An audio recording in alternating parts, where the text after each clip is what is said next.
trying to stay on top of all the latest financial regulations.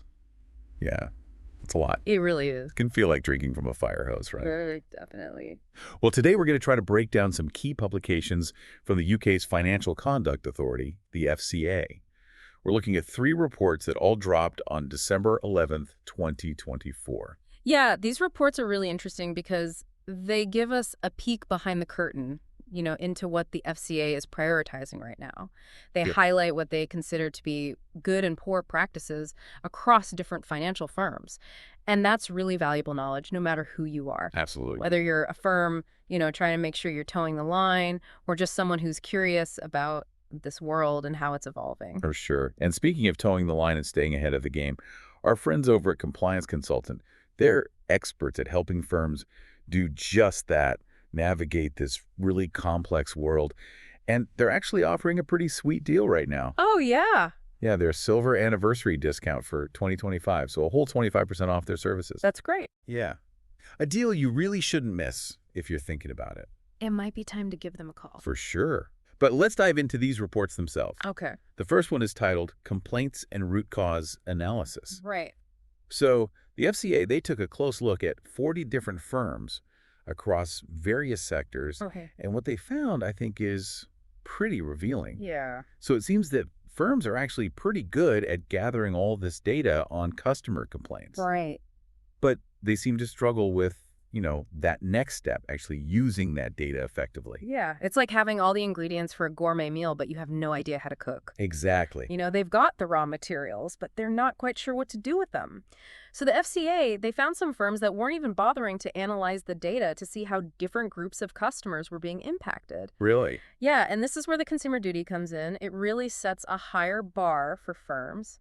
They need to be thinking about considering the real outcomes that their customers are experiencing. So it's not just a box-ticking exercise. Yep, we collected the data, we're done. No. It's about, okay, what is the story behind these numbers? Right. And then, most importantly, what are we going to do about it? Exactly. Action. So what kind of action are we talking about here? Well, the report actually gives some really good examples of what good practice looks like. Oh, okay. So one firm, for example, they created a dashboard that actually linked their complaints data to specific consumer duty outcomes. Okay.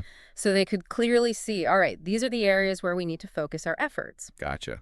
Another technique that the report highlights is something called the 5 whys. Oh, like when a little kid just keeps asking, why? Why? Exactly. Like a toddler, you just keep drilling down. So you keep asking why 5 times in a row to really get to the root of the issue. And the FCA, they give an example of this in action. Oh, okay. Imagine a customer who gets declined for a loan. Right. On the surface, it might seem like, oh, well, they just didn't meet the criteria. Simple. Yeah, simple. But by asking why 5 times, the firm might uncover that their marketing materials were actually super misleading, or that they don't really have a good process in place for reviewing those customer-facing communications. So you go way deeper. It's not just about that one customer. Exactly. You're finding this, potentially systemic problem. Right, exactly. And then you can fix it. That's powerful. It is, yeah. Now, the second report, Consumer Duty Board reports. Okay. So this one, it zooms in on how boards are overseeing and reporting on the consumer duty implementation. Right. So the FCA, they looked at the first annual reports from 180 firms. Wow. Yeah, so were they happy with what they saw? It was a bit of a mixed bag. So some firms are definitely on the right track, but there's certainly room for improvement. Right. Especially when it comes to how those boards are overseeing the implementation of the duty. So what were some of the shortcomings? What were they seeing? Well, some of the board reports, they were basically just rubber stamps. Oh. They lacked any real challenge or scrutiny from the board. Like, yep, looks good to me. Exactly, and that's not really what the FCA wants to see. They also found that some reports didn't do a good job of breaking down the outcomes for different types of customers, Okay. including vulnerable customers. And this is a big deal because the duty really emphasizes fairness for all customers. So the boards need to be asking those tough questions. Yeah. They need to be digging into the data, and they need to be making sure that no customer segment is being left behind. Exactly. They need to go beyond that surface level understanding and really show a genuine commitment to the principles of the duty. Now let's move on to the last report. Yeah. Financial Crime Guide changes. Okay. So this update is all about incorporating lessons learned from recent events. Right. Things like the conflict in Ukraine, Yeah. the rise of crypto assets. Big changes. So it includes important updates on things like sanctions, proliferation financing, and transaction monitoring. So it seems like the FCA is really trying to stay ahead of the curve here. They are, yeah. They're constantly adapting and refining their guidance to address this ever-evolving landscape of financial crime. I mean, it feels like there's a new risk popping up every other week these days. It does, doesn't it? It's hard to keep up. So what stood out to you the most in this revised guide? Well, one thing that I found really interesting was their focus on the use of technology, like AI. Oh, okay. Specifically for transaction monitoring. Right. So they're acknowledging that AI can be really powerful, analyzing huge amounts of data, spotting those suspicious transactions that a human analyst might miss. Yeah, it's like having a superpowered detective working 24/7. Exactly. But they're also realistic about the potential downsides. Right. They stress that firms need to have clear policies and procedures in place, strong governance. Yeah. To make sure AI is being used responsibly and ethically. So it's about embracing the power, but also being aware of, those potential pitfalls. Exactly. And alongside AI, they also highlight the importance of data security. Right, yeah. Providing updated guidance on how firms can protect sensitive customer information, which in today's world, data breaches, they can be devastating for both businesses and individuals. Yeah, they can ruin reputations overnight. For sure. So it seems like there's a common thread running through all three of these reports. Yeah. The FCA is really raising the bar for firms. Absolutely. They're saying, listen, you need to step up your game. You need to do better when it comes to handling complaints, Right. implementing the consumer duty, and preventing financial crime. For sure. And Compliance Consultant, they can help firms navigate this new higher bar. Don't forget, they're offering that great silver anniversary discount for 2025. Right. So 25% off their services. It's a fantastic opportunity to get that expert guidance and support at a reduced cost. And to learn more, you can head over to their website at https://complianceconsultant.org. You can also email them at info@complianceconsultant.org, or if you're in the UK, give them a call on 0800-689-0190. Now, let's zoom in a little bit on some of the specifics within each of these reports. Okay. What really jumped out at you? Well, one of the things that really struck me was just how much emphasis the FCA is putting on root cause analysis. Yeah.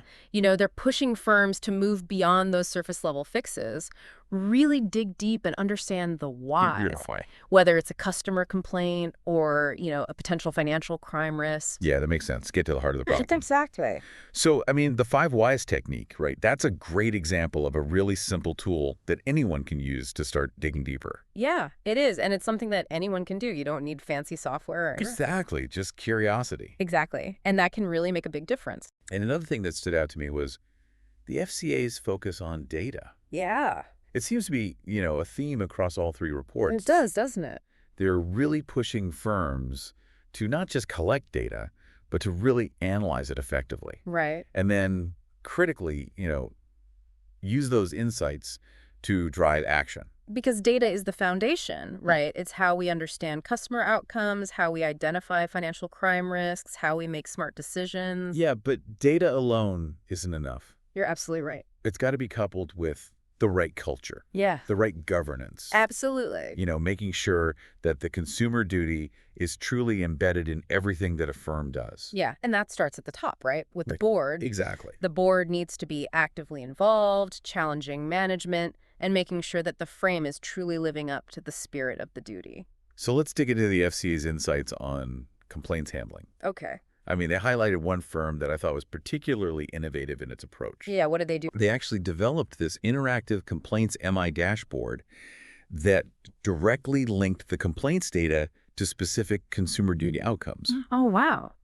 So they could then prioritize areas for improvement and, really demonstrate that clear connection between the insights from the data and the actions they were taking. Yeah, that's great. So they're not just collecting data for the sake of collecting data. They're actually using it to make things better for their customers. Exactly. And I imagine that this kind of data-driven approach is equally important for financial crime prevention. It is, yeah.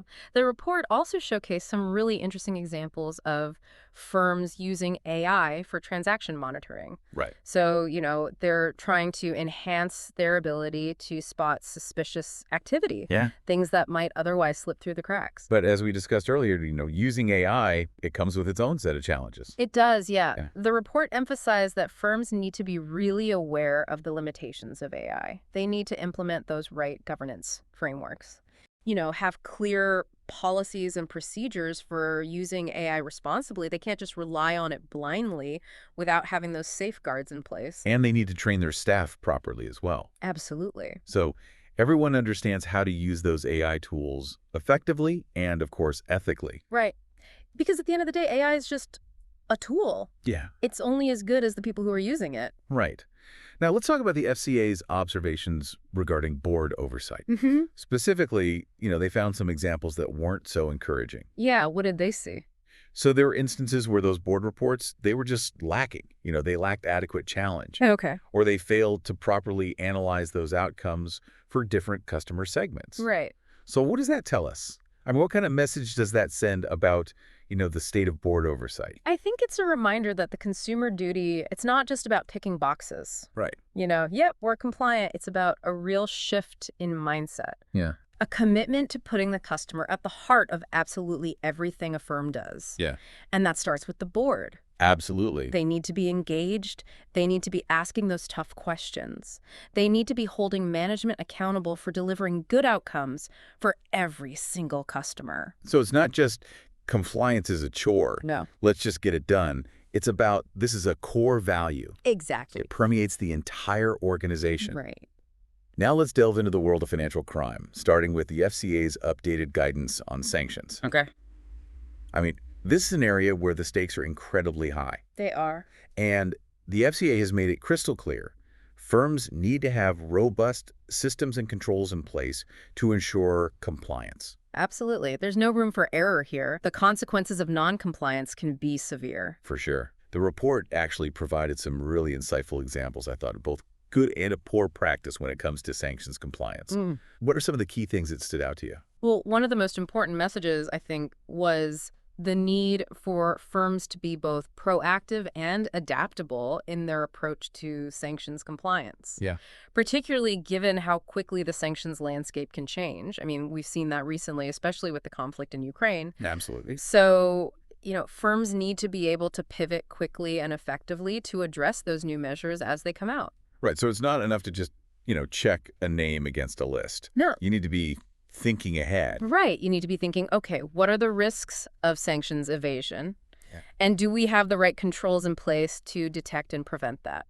So it's like, being a financial detective. It is, yeah. You need to be constantly looking for clues, those subtle red flags that might indicate that something's not quite right. Right. And the FCA, they're actually encouraging firms to go beyond, simply screening against those lists and adopt more sophisticated techniques like data analytics Yeah. to help them identify potential red flags. That's right. Things like, unusual payment structure Right. or transactions that involve countries with a history of sanctions violations. So it's about being proactive, being vigilant, and constantly searching for those clues that might point to illicit activity. Exactly. It's about staying one step ahead of the criminals. Now, let's move on to another important area covered in the FCA's updated financial crime guide, proliferation financing. Okay.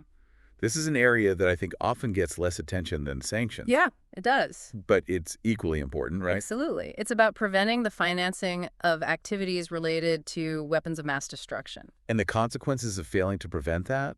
Yeah. I mean, they could be catastrophic. They could be. Yeah. So what are some of the steps the FCA is encouraging firms to take to mitigate these risks? Well, the FCA has made it clear that firms need to take a risk-based approach to proliferation financing and implement appropriate controls. This means understanding the potential red flags, conducting thorough risk assessments, and having robust systems in place to screen both their customers and the transactions. So what are some red flags they should be looking out for? Well, the report highlights several, including transactions involving dual-use goods. Okay. Things that could be used for both civilian and military purposes. Right. They also flag transactions with unusual or complex payment structures and transactions involving countries with a known history of proliferation activities. Right. So again, it's about being proactive, right? It is, yeah. Yeah. You need to be constantly monitoring your customer relationships and the transactions, looking for any indication that something might be amiss. So a heightened level of vigilance is required. Absolutely. Firms need to treat proliferation financing with the same level of seriousness as they treat sanctions compliance. And compliance consultant, of course, they can help firms navigate these complex areas. They have a team of experts with deep knowledge of the latest SCA guidance and best practices. And with their silver anniversary offer, there's never been a better time to reach out and see how they can help. Now let's dive into the world of transaction monitoring. The FCA, they were very clear that firms need to be using a combination of automated and manual monitoring. Yeah, that makes So sense. it's like a two-pronged approach. It is. Technology helps to sift through those huge volumes of data, Right. but you still need those human analysts Hmm. to provide that critical layer of judgment and expertise. Absolutely. You need both. And the report actually provides some excellent examples of good practice here. Oh, good. It emphasizes the importance of firms tailoring their transaction monitoring rules to their specific business activities and risk profiles. Right, so one size doesn't fit all. Not at all. You need to tailor your approach to your own specific circumstances. Exactly. Yeah. And they also need to be regularly reviewing and updating those rules and thresholds, right, to keep pace with the ever-evolving risks of financial crime. Absolutely. The criminals are always finding new and creative ways to launder money and finance terrorism. It's like a constant cat-and-mouse game. It is. You're absolutely right. And the report also stresses the importance of having well-trained staff Yeah. who can effectively analyze those transaction monitoring alerts and escalate suspicious activity appropriately. Right. So it's not enough to have a system that flags potential problems. No. You need people who can understand those alerts, investigate them thoroughly, and take the right action. It's like having a smoke detector in your home. Right. It's great to have that alarm, but if you don't know how to use a fire extinguisher, it's not going to do much good. That's a great analogy. So firms need to equip their staff with the knowledge and skills to recognize those red flags. Yes. Those subtle indicators that something might be off. And they need to know what steps to take when they encounter them. Absolutely. They need to be empowered to act. Now let's shift gears and talk about data security, which is just more critical than ever in today's digital world. Yeah. The FCA, they've emphasized the need for firms to have those strong systems and controls in place to protect that sensitive customer information. It's like building a fortress around that data, making sure it's impenetrable to cyber criminals and other malicious actors. And they actually provide some pretty specific recommendations for building that fortress, right? They do. They offer a whole range of best practices, things like implementing strong password policies, using multi-factor authentication, Right. encrypting sensitive data, Okay. and conducting regular security assessments. Yeah, I mean, it's essential, right? With so much of our lives now online, that data, it needs to be protected. It does, yeah. A data breach can have devastating consequences. Absolutely. And it's not just about preventing those breaches. No. It's also about having a solid incident response plan in place. Yeah. So, if a breach does occur, firms need to be prepared to act quickly and decisively. Yeah, they need to know how to contain the damage, Yeah. how to communicate with affected customers, and how to rebuild trust. So it's like having a fire drill for your data. Exactly. You hope you never have to use it, Right. but you got to be prepared just in case. Absolutely.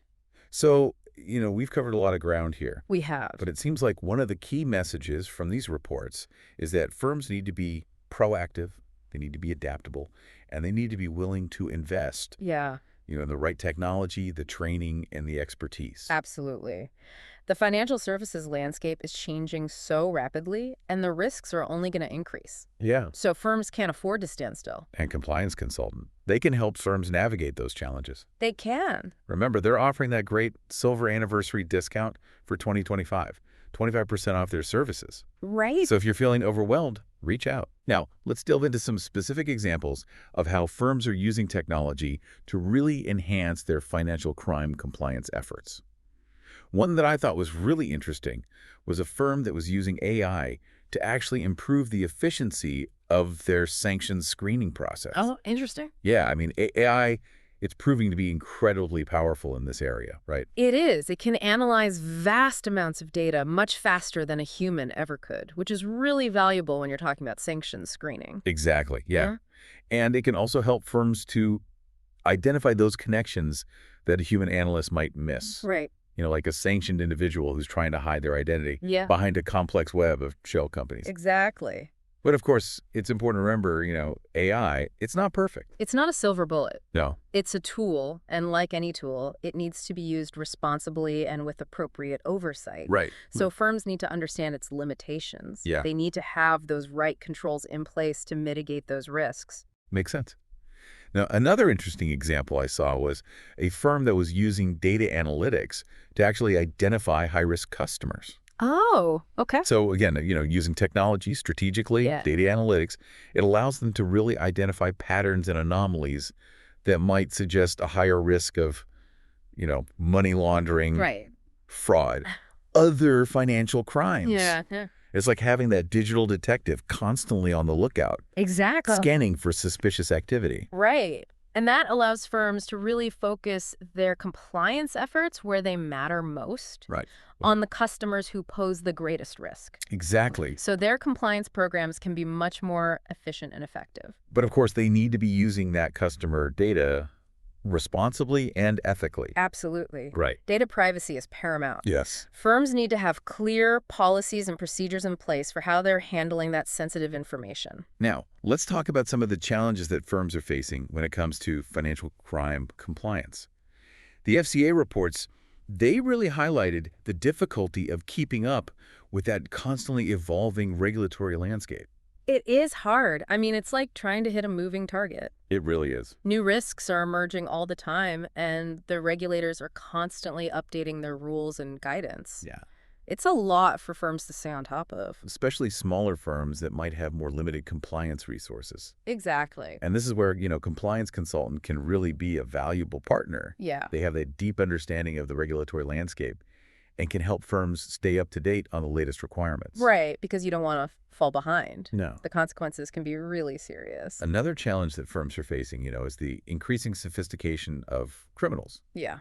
I mean, they're constantly finding new and creative ways to exploit vulnerabilities in the financial system. They are, yeah. They're using sophisticated technology, like AI and cryptocurrency, to launder money, finance terrorism, commit fraud. Yeah. It's a never-ending arms race. It feels that way, doesn't it? It does. And they're often operating across borders, which makes it even harder for law enforcement to track them down.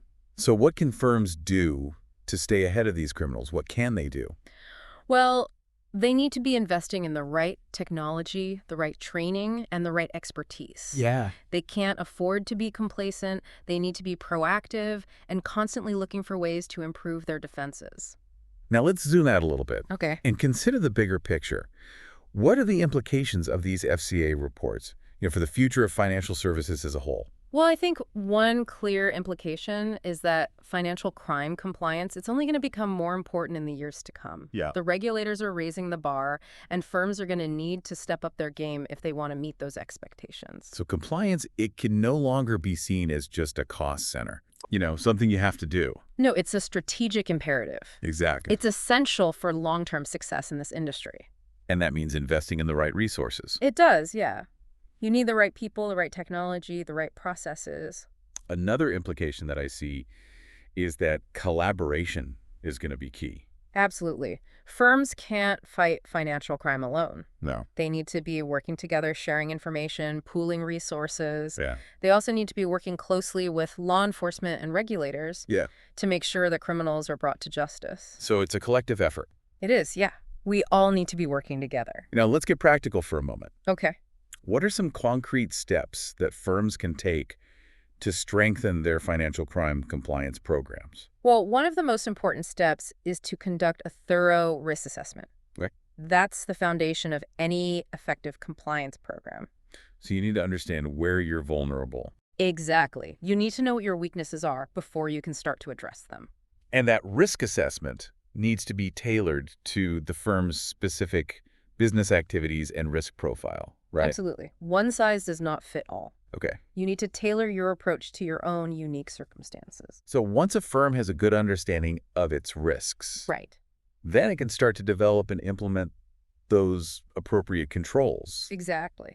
Whether that's strengthening customer due diligence procedures, implementing automated transaction monitoring systems, or enhancing data security measures. Right. So it's about having a tailored and layered approach to financial crime compliance. It is, yeah. You need to have multiple lines of defense. And it's not a one-time event, right?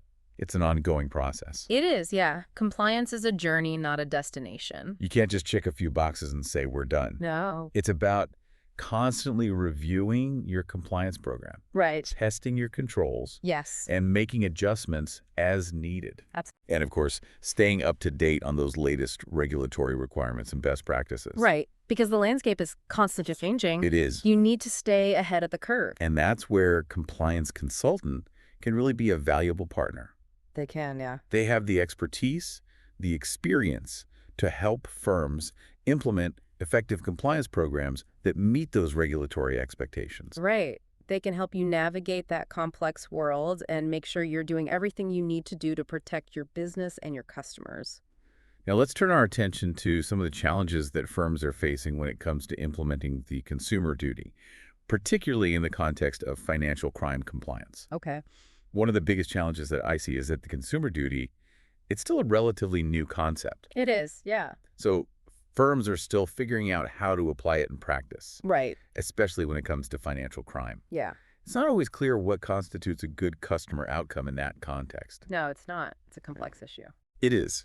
Can you give me an example? What are we talking about here? Well, let's say a firm has a really strict customer onboarding process. Okay.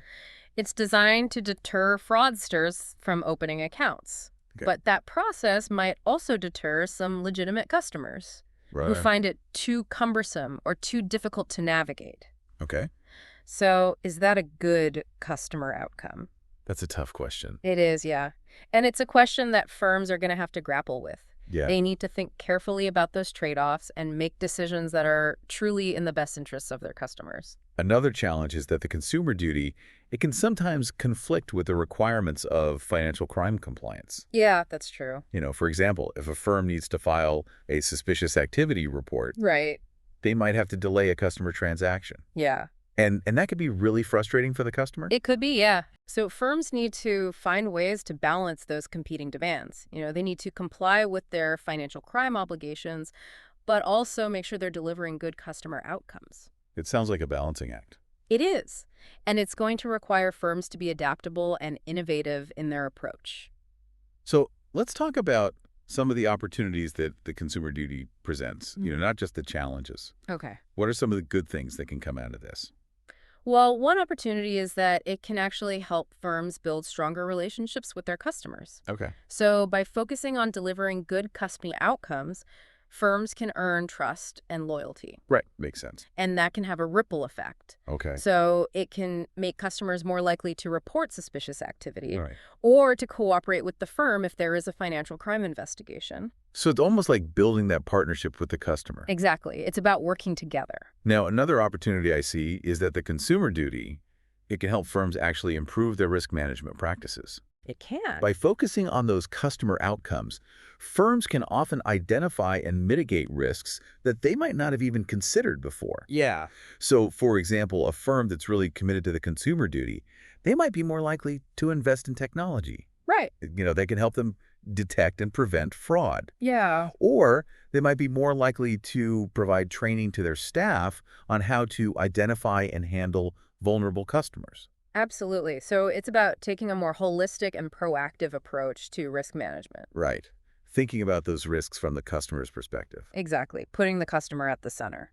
So let's recap for a minute. What are some of the key takeaways for firms from these FCA reports? Well, I think one key takeaway is that the FCA is serious about the consumer duty. Yeah. They expect firms to take it seriously as well. Not just pay lip service to it, but to actually make real changes in how they operate and how they treat their customers. So they're putting their money where their mouth is. They are. They're holding firms accountable. And another key takeaway, I think, is that financial crime compliance, it's not just about following the rules. No, it's not. It's about doing what's right for the customer. It is, yeah. Firms need to think about how their actions are impacting their customers and take steps to prevent those customers from becoming victims of financial crime. And they need to be upfront with customers about the risks of financial crime Yeah. and empower them to protect themselves. Transparency is crucial. Absolutely. So, some food for thought, I guess, for our listeners. Okay. What if we could create a financial system that's truly resistant to financial crime? That's a great question. What if we could leverage technology to not only detect and prevent financial crime, but to really empower those customers to protect themselves? Yeah. What if we could create a culture where everyone in financial services is truly committed to doing the right thing, both for their customers and for society as a whole? That's an ambitious goal. It is, but I think it's one worth striving for. And if you're feeling overwhelmed by all of this, remember, Compliance Consultant, they're there to help. You can reach out to them, and don't forget about that silver anniversary discount. Right. 25% off their services. It's a fantastic opportunity to tap into their expertise at a reduced cost. Now let's dive into some more specific examples of how firms are using technology to enhance their financial crime compliance efforts. One example that really stood out to me was a firm that's using blockchain analytics to actually track cryptocurrency transactions. Oh, wow. Yeah, so this cutting-edge technology, it can help firms identify suspicious activity that might otherwise go undetected. Yeah, cryptocurrency transactions, they can be incredibly difficult to trace, Yeah. which makes them attractive to criminals. But blockchain analytics is starting to change that. So it's helping to shine a light on those transactions. They identify those that are linked to, money laundering, terrorist financing, or other illicit activities. Exactly. And it's not just about identifying suspicious transactions. Right. It's also helping firms comply with sanctions regulations, Right. by identifying transactions that involve sanctioned individuals or entities. So really powerful tool in the fight against financial crime. Another example that caught my attention was a firm that's using machine learning to actually improve the accuracy of their fraud detection systems. Oh, interesting. Yeah, and machine learning, it's proving to be a game changer in fraud prevention. It can really identify patterns and anomalies in data that might indicate fraudulent activity. Yeah.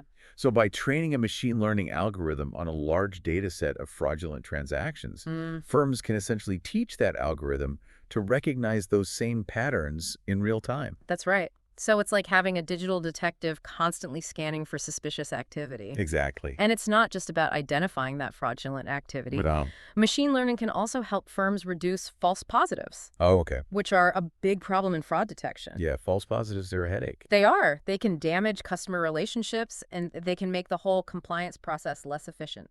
So, machine learning can help firms fine-tune their fraud detection systems so they're catching the real criminals without inconveniencing legitimate customers. So let's talk about some of the challenges that firms are facing when using technology for financial crime compliance. Okay. One of the biggest challenges, I think, is the cost of implementing new technology. Yeah.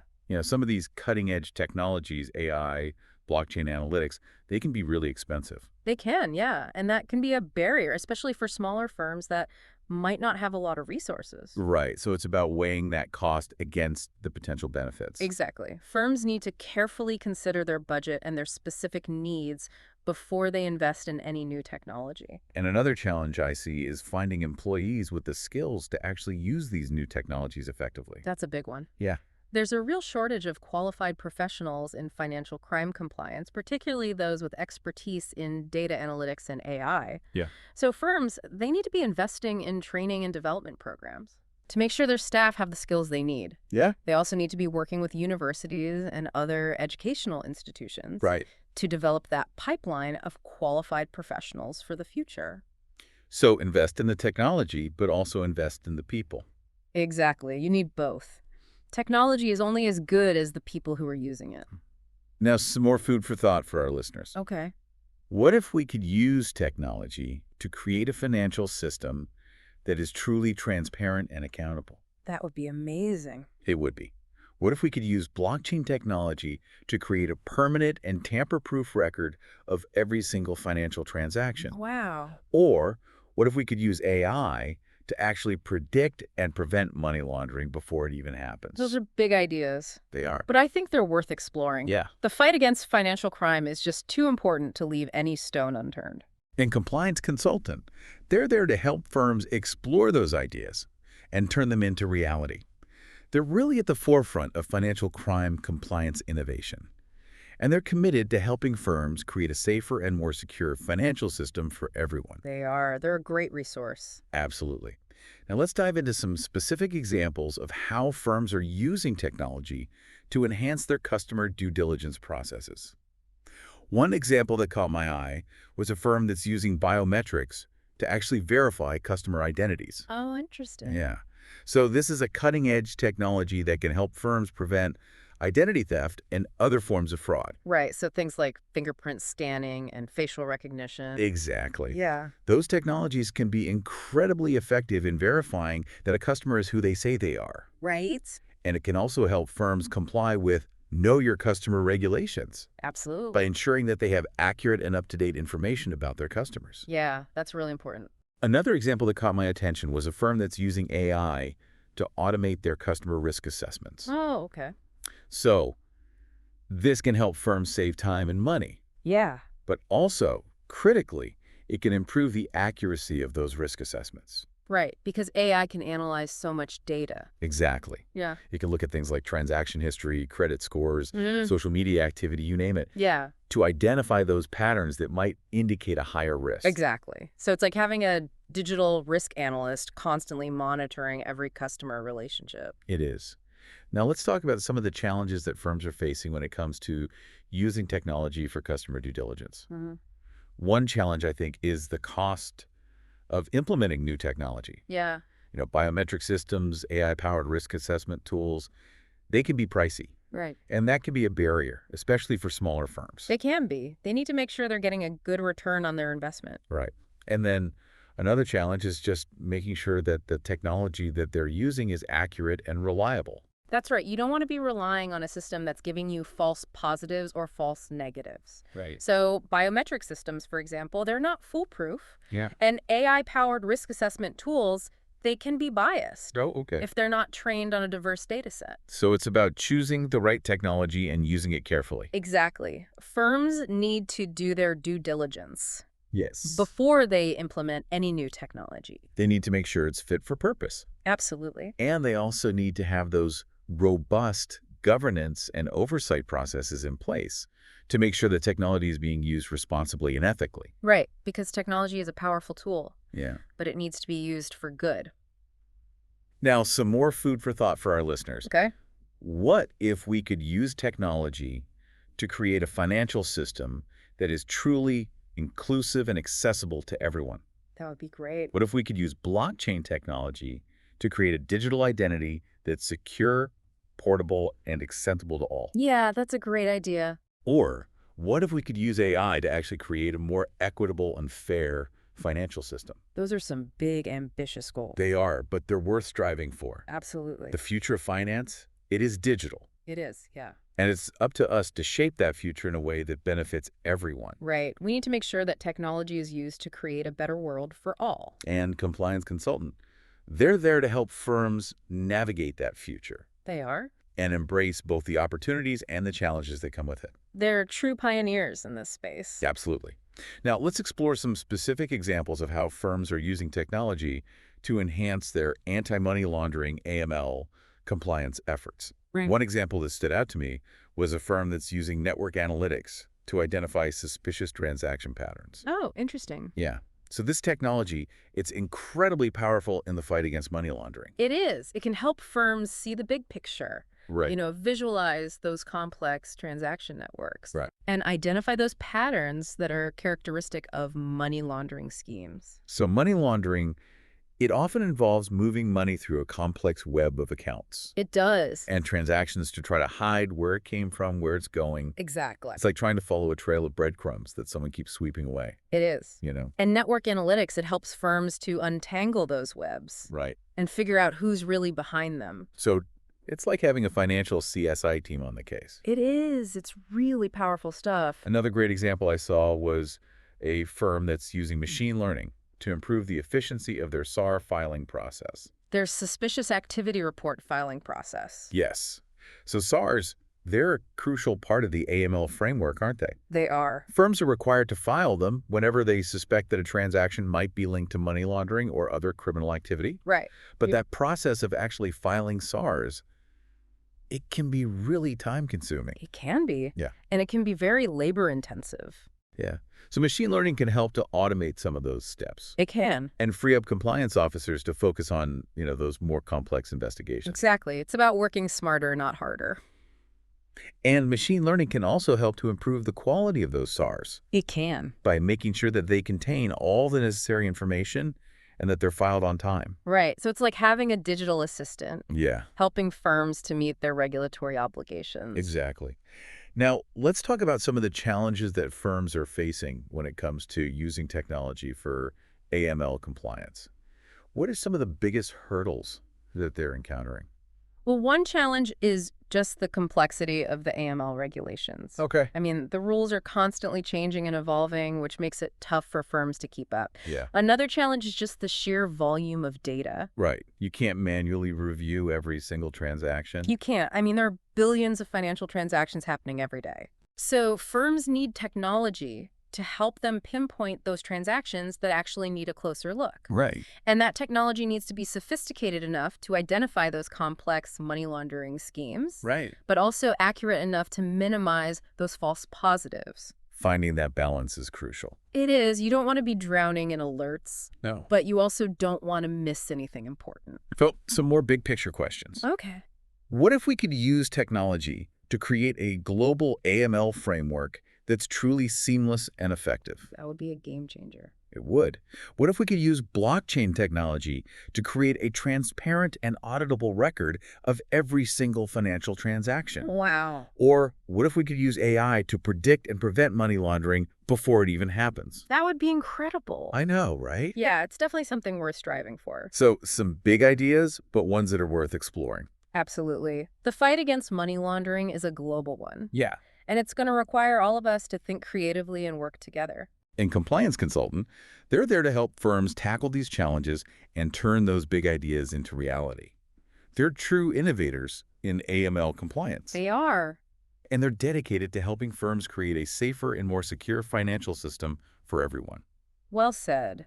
Now, let's move on to fraud prevention Okay. and look at some specific examples of how firms are using technology to enhance their efforts in this area. Okay. One that stood out to me was a firm that's using behavioral biometrics. Behavioral biometrics. Yeah. So how does that work? It analyzes how users interact with their devices. Okay. So things like their typing speed, their mouse movements, their scrolling patterns. So it's looking for those subtle cues that might indicate that something's not right. Exactly. And it can be really effective at identifying fraudulent activity. Okay. So, for example, if a user's typing speed suddenly changes, Right. or their mouse movements become erratic, it could mean that someone else is controlling their account. Oh, okay. So it's like having a digital bodyguard. It is. It's constantly watching over every online transaction. Another example that caught my eye was a firm that's using machine learning to detect and prevent account takeover fraud. Oh, yes, account takeover fraud. That's where criminals gain access to a customer's online account Right. and then use that account to make fraudulent purchases or transfers. Yeah, that's a growing problem, isn't it? It is, unfortunately. But machine learning can really help firms to identify those suspicious login attempts Okay. and prevent account takeovers Right. by analyzing things like the user's location, the device they're using, their browsing history. So it adds that extra layer of protection for customers. It does, yeah. It's giving firms a much better chance of catching those criminals before they can do any damage. Now, let's talk about some of the challenges that firms are facing when it comes to using technology for fraud prevention. Okay. I mean, one challenge that always comes to mind is that balance, right, Yeah. between fraud prevention and customer experience. Yeah. You don't want to make things so difficult for your customers Right. that they get frustrated Yeah. and take their business elsewhere. You want to catch the criminals, but you don't want to alienate your good customers in the process. Exactly. So firms need to find that sweet spot. Me too. They need to use technology in a way that effectively prevents fraud without making the whole customer experience too cumbersome or too annoying. Right. It's a delicate balance. It is. And then, of course, there's the fact that the technology landscape is always changing. It is, yeah. New technologies are emerging all the time. Yeah. which makes it hard for firms to keep up. It does. So they need to be constantly evaluating those new technologies and making sure they're investing in the solutions that are right for their business. Exactly. It's a lot to keep track of. It is. So some more food for thought. Okay. What if we could create a world without fraud? That would be amazing. I know, wouldn't it? What if we could use technology to completely eliminate those incentives for criminals to commit fraud in the first place? Yeah. Or what if we could create a culture where everyone is aware of the risks of fraud and takes those steps to protect themselves? Those are some ambitious goals, They are. but I think they're worth aiming for. I agree. Fraud is a massive problem, Yeah. and it's going to take a collective effort to combat it. It will. We all need to do our part. And compliance consultant, they're there to help firms in that fight. They're true leaders in fraud prevention innovation, They are. and they're committed to creating that safer, more secure financial system for everyone. They're a great partner to have on your side. Now, let's shift our focus a little bit to the intersection of the consumer duty and financial crime compliance. Okay. This is where things get really interesting. This is where it all comes together. So the Mhm. consumer duty, it really sets a higher standard for firms, doesn't it? It does. It's not just about following the rules. It's about ensuring that you're actually acting in the best interests of your customers. Okay. And that includes protecting them from financial crime. So how does that translate into concrete actions? What are firms actually doing? Well, the FCA is encouraging firms to really embed the consumer duty into every aspect of their financial crime compliance framework. Mm-hmm. This means thinking about how their systems, their controls, even their communications are impacting customer outcomes. Could you give me a concrete example of how a firm might do that? Sure. So one firm that was highlighted in the report actually developed a vulnerability strategy, Oh. specifically to protect customers who are more susceptible to financial exploitation. Right.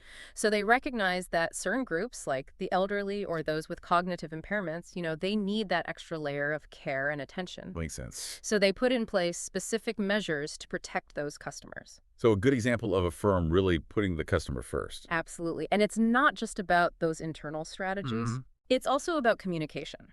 And so the FCA, they want firms to be more transparent with their customers about the risks of financial crime Right. and what they can do to protect themselves. So empowering customers with knowledge. Exactly. A well-informed customer is a more empowered customer. Yeah. And an empowered customer is less likely to fall victim to scams or other financial crimes. So firms need to proactively educate their customers. They do. Provide them with the tools and resources they need to stay safe. It's about building a partnership Yeah. between the firm and the customer in the fight against financial crime. I like that, a partnership. Yeah. Now let's talk about some specific examples of how firms are using technology to meet those expectations. Okay.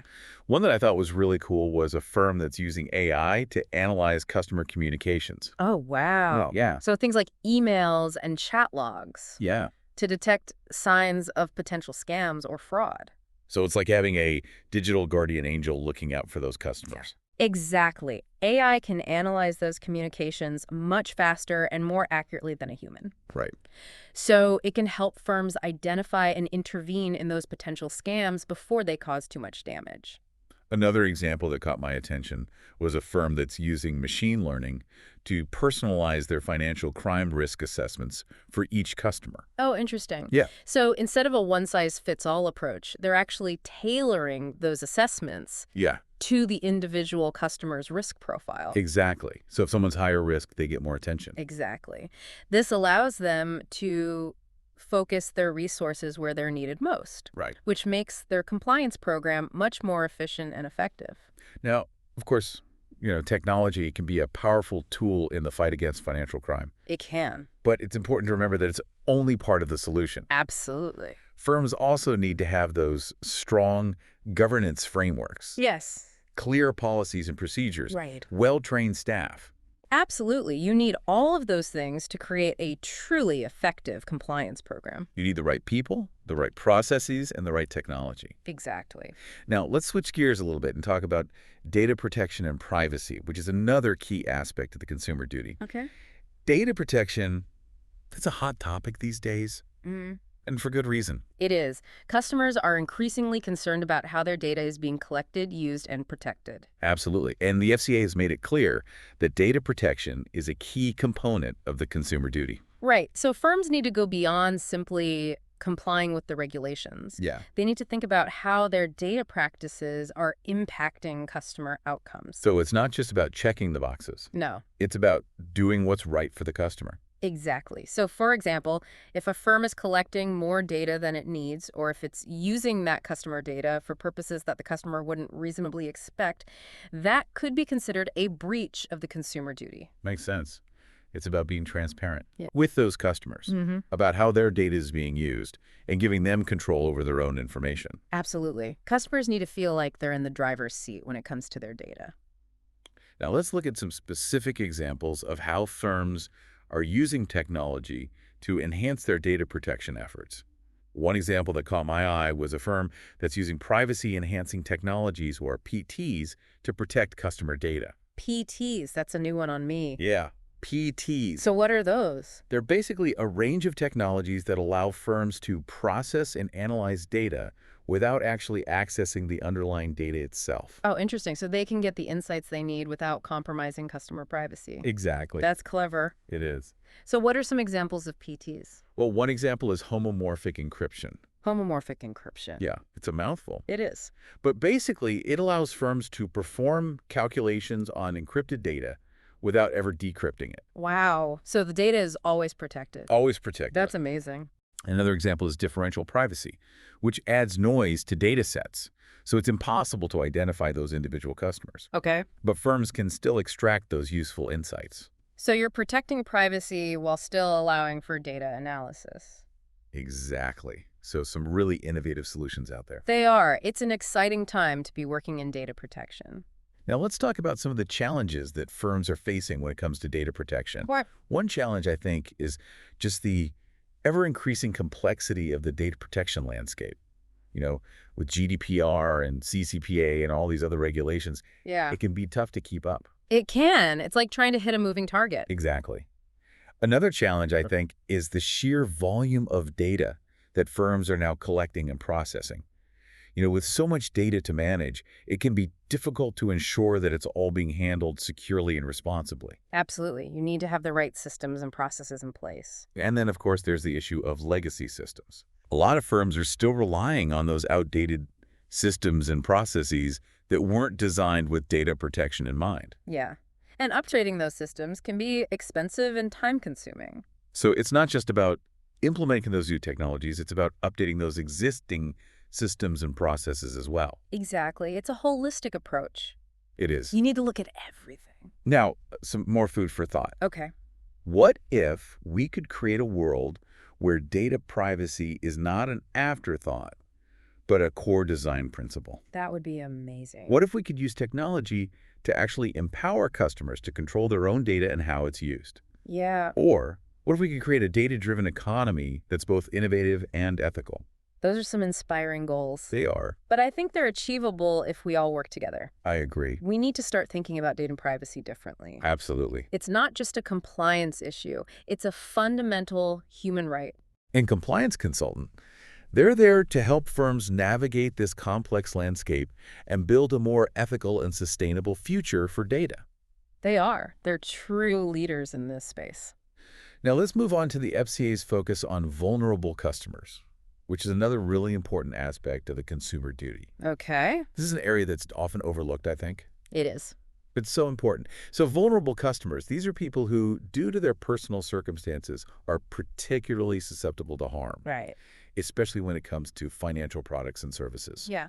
So this could include people with mental health issues, disabilities, low literacy levels, or those experiencing financial hardship. Right. Anyone who might be at a disadvantage when it comes to managing their finances. Exactly. So the FCA is really pushing firms to think about how they're serving these customers. They are. They're expecting firms to go beyond just complying with the letter of the law and to actually consider the needs and outcomes of their vulnerable customers. Right. So it's not just about avoiding discrimination. It's about actually taking steps to protect these customers from harm. So what are some of the specific actions that firms are taking to meet these expectations? Well, one example is providing tailored support and communication to vulnerable customers. Okay. So this could include offering alternative formats for documents. Right. like large print or audio recordings, Makes sense. or providing dedicated support lines, Okay. with staff who are trained to handle those sensitive inquiries. So it's about recognizing that one size doesn't fit all, Exactly. You need to tailor your approach to the individual customer's needs. and some customers might need more help than others. They do, yeah. And that's okay. Another example is conducting vulnerability assessments. Okay. So to identify those potential risks and to develop strategies to mitigate those risks. Right. So this could involve reviewing product design, marketing materials, customer service practices, Yeah. to make sure that they're not inadvertently harming vulnerable customers. Exactly. You need to look at everything you do to make sure that you're not putting those vulnerable customers at risk. So a really comprehensive approach to protecting those who are most at risk. It is. And it requires a real commitment from the firms to put the needs of their vulnerable customers first. Now, let's talk about some of the challenges firms are facing when it comes to serving vulnerable customers. Okay. One challenge, I think, is simply identifying them. Yeah, that's a big one. It's not always easy to know who's vulnerable, as people's circumstances can change over time. Right. And some customers may be reluctant to actually disclose their vulnerability. Right, because of stigma or maybe fear of discrimination. Exactly. So firms need to be proactive. Yeah. In identifying those potential vulnerabilities. Yeah. They can do this by collecting data on customer demographics, financial circumstances, life events. Right. They can also train their staff to recognize those signs of vulnerability Okay. and to ask those sensitive questions in a respectful and supportive manner. So it's about creating a culture of empathy and understanding within the organization. It is. Yeah. You need to make sure that your staff are equipped to deal with these customers in a sensitive and appropriate way. Absolutely. Now let's wrap up our deep dive by reflecting on some of the key themes that have emerged throughout our conversation. Okay. What are some of the most important lessons for firms, you think? Well, I think one of the most important lessons is that financial crime compliance is no longer just about checking boxes and following rules. Right. It's about creating a culture of compliance where everyone in the organization understands the importance of doing the right thing. So it's about going beyond that tick box mentality and embracing a more holistic and proactive approach to compliance. Exactly. It's about embedding compliance into the DNA of the organization. Another key lesson, I think, is that technology is going to play an increasingly important role in financial crime compliance. We've seen so many examples of how technology can help firms to detect and prevent financial crime, but it's important to remember that technology is just a tool. Right. It's not a silver bullet. No. It's up to the firms to use it responsibly and effectively. And another important lesson, I think, is that the consumer duty, it's going to have a profound impact on how firms operate. It is. It's a game changer. The FCA is sending a very clear message They are. that they expect firms to put the customer at the heart of everything they do. Absolutely. The customer needs to be front and center. And that includes their financial crime compliance efforts. It does. Financial crime compliance needs to be seen through the lens of the customer. Exactly. Now, just a few final thoughts for our listeners. Okay. What role do you see yourself playing in creating a safer and more secure financial system? That's a good question for everyone to ask themselves. What steps can you take to make sure that your firm is meeting the expectations of its customers and the regulators? There's always something more we can be doing. And remember, Compliance Consultant is there to help you on that journey. Absolutely. They're true partners in compliance, They are. and they're committed to helping firms build a better future for everyone. So if you're looking for guidance, support, or even just a sounding board, don't hesitate to reach out to them. They're a great resource. We hope you've enjoyed this deep dive into the FCA's latest reports. We've covered a lot of ground today. We have. Stay curious, stay informed, and most importantly, stay vigilant. This has been The Deep Dive. Thanks for listening.